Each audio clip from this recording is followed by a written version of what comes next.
चुके थे बेटे को अपना घर छोड़कर विदेश में बसे हुए। इन 3 सालों में बूढ़ी माँ और ज्यादा बूढ़ी हो गई थी। 75 वर्ष की उम्र में सुलोचना देवी की याददाश्त काफी कमजोर होती जा रही थी। उन्हें रोजमर्रा की चीजें याद न रहती, लेकिन जो उन्हें हमेशा याद रहता वह था उनका बेटा। दिन हो या रात, एक पल भी ऐसा न होता जब उन्हें अपने बेटे की याद न आती। दूसरी तरफ बेटा था जो साल भर में एक आध बार अपने माँ को फोन कर लिया करता और 1-2 मिनट से ज्यादा बातें भी ना किया करता। फिर भी यह बूढ़ी माँ टकटकी लगाए अपने बेटे का इंतजार करती रहती। एक दिन बेटे का विदेश से फोन आया। हेलो हेलो, सुन रही हो ना माँ? अनिल बोल रहा हूँ, तुम्हारा बेटा। कैसी हो माँ? मैं ठीक हूँ बेटा, तुम बहू और मेरा पोता कैसा है? माँ ने पूछा। सब अच्छे हैं माँ, मैं अगले हफ्ते गांव आ रहा हूँ माँ, तुम्हें लेने। अब हम सब साथ में ही लंदन में रहेंगे माँ। तुम्हारी बहू कह रही थी माँ को यहाँ पर लेकर आओ, बेचारी अकेली वहाँ परेशान होती होगी। बेटे ने कहा। माँ की बूढ़ी सूखी आंखें आंसुओं से भीग गई। उसके कमजोर शरीर के नस नस में खुशी की लहर दौड़ गई। बेटे और बहू का अपने प्रति प्रेम देखकर माँ का मन खुशी से भर आया। बेटे ने आगे कहा, माँ तैयार रहना माँ, मुझे ज्यादा दिन छुट्टियाँ नहीं है। जिस से जितने पैसे लेने हैं लेकर रखना, तब तक मैं प्रॉपर्टी डीलर से बात कर लेता हूँ। घर के लिए? घर के लिए? माँ ने पूछा। हाँ माँ, गांव का घर हमें बेच देना पड़ेगा। अब हम साथ में ही रहने वाले हैं तो वहाँ पर घर रखने का कोई मतलब नहीं है माँ, बेटे ने कहा। बुढ़ापे की वजह से ठीक से चलने में असक्षम माँ ने पूरे मोहल्ले में घूम घूम कर अपनी इस खुशखबरी को सबको सुनाया। सभी को खुशी हुई। सबको लगा माँ जी के आखिरी दिन अपने परिवार के साथ खुशी से बीत जाएंगे। घर वापस आकर माँ ने अपने घर के कोने कोने को ऐसे देखा जैसे वह अपने दूसरे बेटे को देख रही हो। देखे भी क्यों ना, उस घर को अपने बेटे से कम थोड़ी समझा था।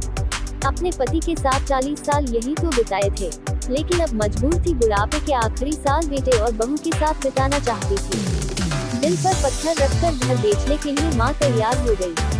आनंद फानंद में बेटे ने घर को आधे दामों पर बेच दिया। माँ ने ज्यादा नहीं, लेकिन जिन चीजों से दिल लगा था उन चीजों को समेटा और बेटे के साथ टैक्सी में बैठकर एयरपोर्ट के लिए चली गई। एयरपोर्ट पर आकर बेटे ने माँ से कहा, माँ तुम यहाँ बेंच पर बैठो, मैं सामान और 2 दिन पास की जाँच करा आता हूँ। वहाँ वक्त लगता है और खड़ा रहना पड़ता है, तुम्हें तकलीफ होगी। तुम यही आराम करो, मैं ही गया और लो आया। माँ बेंच पर बैठ गई और बेटा अंदर चला गया। काफी समय हो गया बेटा वापस नहीं लौटा।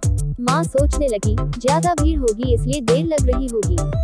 उद्धरण चिन्ह। अंधेरा होने को आया, अब तो लोगों की चहलकदमी भी कम होने लगी। माँ को अब चिंता होने लगी। एक कर्मचारी ने आकर पूछा, किससे मिलना है माँ जी आपको? यहाँ पर क्यों बैठी है? डरती हुई आवाज में सुलोचना देवी बोली, मेरा बेटा अंदर सामान की जांच कराने गया है। लंदन जा रहे हैं हम। क्या नाम है माँ जी आपके बेटे का? कर्मचारी ने पूछा। अनिल नाम है मेरे बेटे का, सुलोचना देवी ने बताया। कर्मचारी अंदर गया और थोड़ी देर बाद बाहर लौटा। उसने सुलोचना देवी से कहा, माँ जी लंदन जाने वाली फ्लाइट तो दोपहर में ही जा चुकी है और आपका बेटा भी इस फ्लाइट में बैठकर लंदन जा चुका है। अब आपके यहाँ बैठने का कोई मतलब नहीं है, आप ही अपने घर चली जाए। क्या जा चुका है और मैं घर जाऊँ? घर। माँ की आंखों से आंसुओं की सैलाब उठने लगे। जैसे तैसे माँ घर पहुँची, जो अब उसका था नहीं देख चुका था। वो वही बरामदे में तुलसी के पास सो गई। घर के नए मालिक को उस पर दया आई तो एक कमरा किराए से उसको दे दिया। पेंशन के पैसों से खाना और किराए का बंदोबस्त हो जाता था। दिन बीतने लगे। कुछ दिनों बाद घर के नए मालिक ने सुलोचना देवी से कहा, माँ जी आप अपने रिश्तेदारों के यहाँ पर जाकर क्यों नहीं रहती है? इस उम्र में आपके लिए वही अच्छा होगा। अच्छा तो होगा, लेकिन अगर मेरा बेटा वापस आया तो उसका ख्याल कौन रखेगा? मेरा बेटा बहुत भोला है, उसे अपना ख्याल रखना बिल्कुल नहीं आता। मैं कहीं नहीं जाऊंगी, क्या पता कब उसे मेरी जरूरत पड़ जाए। माँ ने कहा। दोस्तों सच बता रहा हूँ, माँ की ऐसी बातें सुनकर मेरी आंखों में आंसू आ गए। किसी ने सच ही कहा है, कुछ तो हो सकता है, लेकिन माता कभी घुमाता नहीं